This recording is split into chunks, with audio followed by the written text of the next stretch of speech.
그리고 민주당 지도부와 강성 친명 의원들 사이에서는 이재명 후보 아들 발언을 한 개혁신당 이준석 후보를 국회의원에서 제명시키겠다라는 주장까지 하고 있습니다.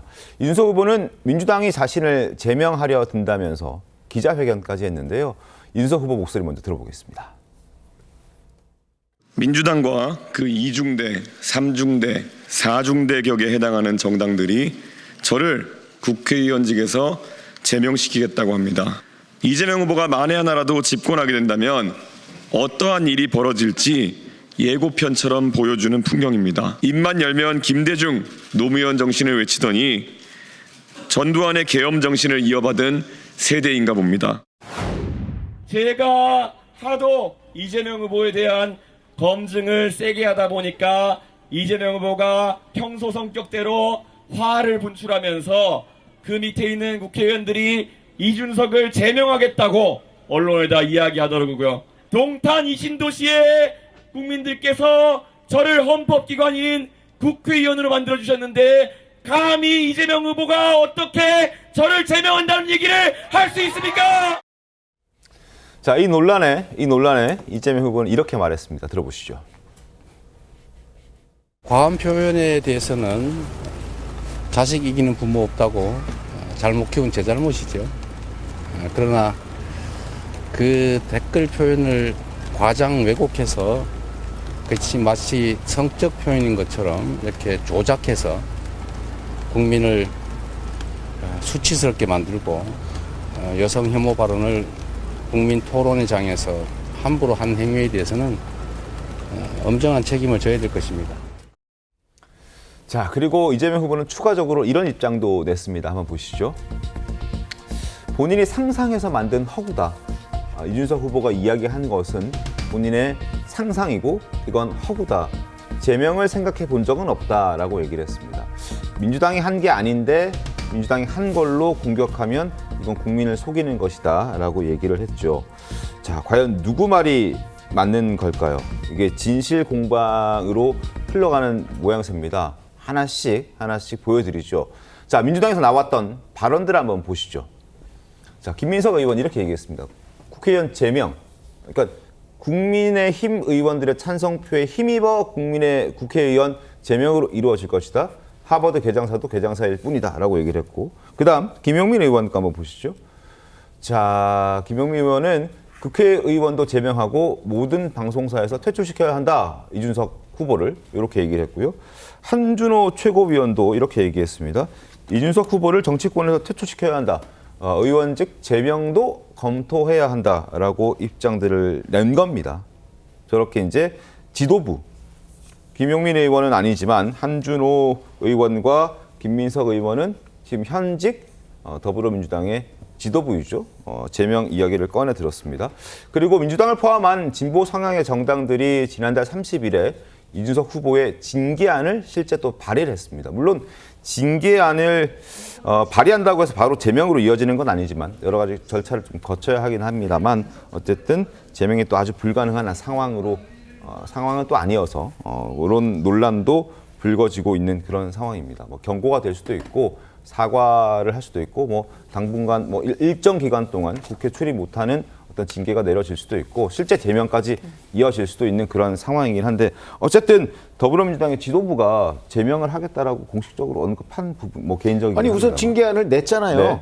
그 징계안에는 제명도 포함됩니다. 네. 아까 말씀하셨듯이 제명 이외에 다른 뭐 여러 가지 경징계도 있지만 네. 기본적으로 제명도 포함하기 때문에 거기에 민주당의 민영배 의원 등 여러 명이 포함되어 있습니다. 네. 그러니까 민주당이 추진한 적이 없다는 건 말이 안 되는 거고요.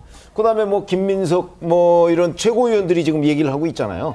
그러면 물론 민주당의 최고위원 회의에서 결정된 사항은 아니라고 할지라도 적어도 최고위원 중에 한 2명 정도가 얘기를 했고 네. 원내 수석 부대표가 또 제명 얘기를 하고 있다면 민주당이 결국 이준석 의원의 제명을 추진하고 있다고 봐도 전혀 무리가 없는 해석이다. 저는 이렇게 보는데 그걸 이재명 후보가 아니다, 거짓말이다. 네. 그리고 이제 또 일부 뭐 조작 이런 표현까지 쓰고 있잖아요. 맞습니다. 그래서 어떤 부분이 어떻게 조작돼 있는 건지 저로서는 이해가 되지 않습니다.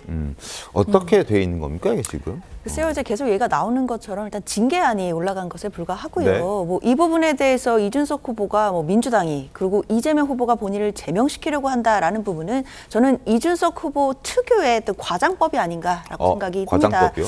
과장된 부분이 분명히 있죠. 제명이 되려고 하면 국회의원 200석, 그러니까 200명이 찬성표를 던져야 합니다. 근데 지금 현재 윤리특위도 구성이 되어 있지 않은 상황이고, 그리고 민주당과 뭐 범진보 진영에 있는 국회의원들이 모두 찬성을 한다라고 하더라도 200석이 되지가 않습니다. 그러면 제명이 된다, 만약에 이게 현실화가 된다라고 하더라도 국민의힘에서 찬성표가 일부 나와줘야 되는 부분들이 있거든요. 그렇기 때문에 뭐 민주당이 이재명 후보가 이걸 뭐 제명을 추진한다라는 부분도 저는 또 일부 과장된 부분들이 분명히 있고, 그리고 이게 현실적으로도 지금 현재 국회 상황과 맞지 않음에도 저는 이준석 후보가 이런 주장을 하는 것 자체가 지금 여러 가지 그 국민들을 상대로 했던 언어 폭력에 대해서 상당히 지탄을 받게 되니까 이 부분을 마치 거대 정당으로부터 본인이 억압받고 있다, 이런 또 피해자식으로 프레임을 전환하려고 하는 시도가 아니겠느냐, 저는 이렇게 보고 있습니다. 저는 뭐 이준석 후보에 관한 이야기니까 조금 말씀을 드려야 될 것 같은데요. 또 도마뱀 같은 정치하고 계신 겁니다. 분명히 지금 자료 화면을 통해서도 공동선대위원장 등의 어떤 관계 발언이 나왔음에도 불구하고 국민의힘이 찬성 안 해주면 못하는 거 아니냐, 뭐 이런 식으로 말씀을 하세요. 그럼 국민의힘이 찬성 못하는 법을 왜 내셨습니까? 그 징계안 왜 내셨어요? 그러니까 이해가 안 된다라는 거예요. 저희가 묻고 있는 거는 왜 그 부분에 대해서 징계안까지 추진하고 심지어 제명을 거론하고 있냐, 이걸 묻는 건데 네. 국민의힘이 찬성 안 해주면 어차피 효력 없는 법안 아닙니까? 라고 하는 것이 동문서답 아니겠습니까? 그래서 이런 부분은 또 아까 유시민 작가 그 발언처럼 결국에는 본인들이 다른 방식으로 운을 띄워봤다가 논란이 되면 꼬리 자르면서 우리와는 상관없다, 이런 식으로 말씀을 하고 계시거든요. 그리고 이준석 후보가 뭐 언어폭력했다 이런 말씀을 하시는데 왜 민주당은 그럼 그 언어폭력을 한 주체에 대해서는 한마디 말이 없죠? 이재명 후보도 그것이 아들이 한 발언인지에 대해도 명확하게 확인하지 않고 있고 그 발언을 인용한 것입니다. 이준석 후보는. 그럼에도 불구하고 그 인용된 발언의 주체에 대해서는 한마디 말씀도 하시지 않으세요. 심지어는 왜곡 조작됐다 뭐 이런 말씀을 하시는데 그 논리를 보니까 뭐 남성에 대한 표현이다, 여성에 대한 표현이다 뭐 이런 식으로 허위사실이다라고 말씀을 하고 계시는데 제가 그 표현을 그대로 옮기지는 못하지만 그 범죄일람표를 보게 되면 그 단어는 남성에 대한 비하 표현과 여성에 대한 비하 표현이 혼재된 단어입니다. 그것을 가지고 여성에 대한 비하 표현을 남성에 대해서 했다? 남성에 대해서는 그럼 그런 성폭력성 발언을 해도 괜찮은 건가요? 그러니까 본인들이 계속 수렁으로 빠져 들어가고 있는 겁니다. 깔끔하게 그 부분에 대해서 이재명 후보 아들이 이런 발언을 했다라는 것을 사실관계를 확정한 이후에 그것에 대해서 사과드린다라고 했으면 끝날 일인데 이것에 대해서 제명 징계 거론하고 또 허위사실로 고발까지 건다 하고 있으니 본인들 스스로 수렁으로 빠져들고 있다는 점을 다시 한번 강조드리겠습니다. 이런 일도 있습니다. 거꾸로 이제 이런 일도 있는 것인데 한 시민단체가 서민대책민생위원회라는 시민단체가 있는데요. 여기에서 이렇게 주장을 합니다. 평가는 유권자의 몫인데 그 이준석 후보의 발언과 관련해서 평가는 유권자의 몫인데 왜 징계안을 국회의원들이 징계안을 꺼내 드는 것이냐라는 문제점을 제기한 겁니다. 그리고 이게 과연 이준석 후보의 주장은 그렇죠. 구정 변호사님. 토론회 과정에서 검증 차원에서 얘기한 것인데 이게 과연 자신을 제명할 정도의 사안이 되느냐라는 주장도 지금 하고 있는 거잖아요. 그렇죠. 근데 제명이라는 걸 이렇게 쉽게 입에 올릴 수 있다. 그리고 190석 이상의 우호표가 있기 때문에 실제로도 가능할 걸로 보이는 게 정말 소름 돋는 건데 이게 지금 200석은 개헌선이거든요. 네. 근데 200석이기 때문에 현실적으로 불가능하다라고 하면 지금 민주당에서 주장하는 공약 중에 개헌 사항과 관련돼 있는 공약들은 다 가짜라고 보면 됩니까? 다 앞으로 추진해 보겠다는 뜻 아닌가요? 그러니까 그거 자체가 굉장한 압박이 될 수 있죠.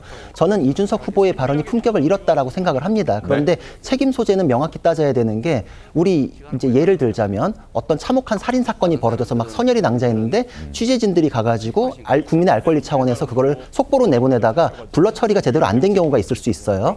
그러면은 그거의 근원적인 문제는 그 살인범이죠. 네. 그리고 전달했을 때 세심하게 그거를 잘 챙기지 못한 방송사는 그 방송에 있어서 뭐 모자이크 제대로 안 한 그 정도의 책임을 져야겠죠. 그러니까 품격을 잃었다라는 거에 대해서 공격을 하면 그거 이상의 비난은 이재명 후보 아들한테 가야죠. 그리고 그거에 대해서 민주당은 사실관계를 제대로 확인해 주지 않았어요. 왜냐하면 이준석 후보를 비난할 때 그 다음 날까지만 해도 이재명 후보의 아들이 그랬는지는 의혹에 불과하다 그랬거든요. 네네. 그리고 나서 판결 나오니까 그때서야 또 이제 말을 얼버무리는데 이런 식으로 가는 거는 책임 있는 게 아니다. 그리고 아까 법 개정안도 나왔던 게 현행법으로 처벌이 안 되기 때문에 그런 겁니다. 그럼 이건 정치의 영역인 거잖아요.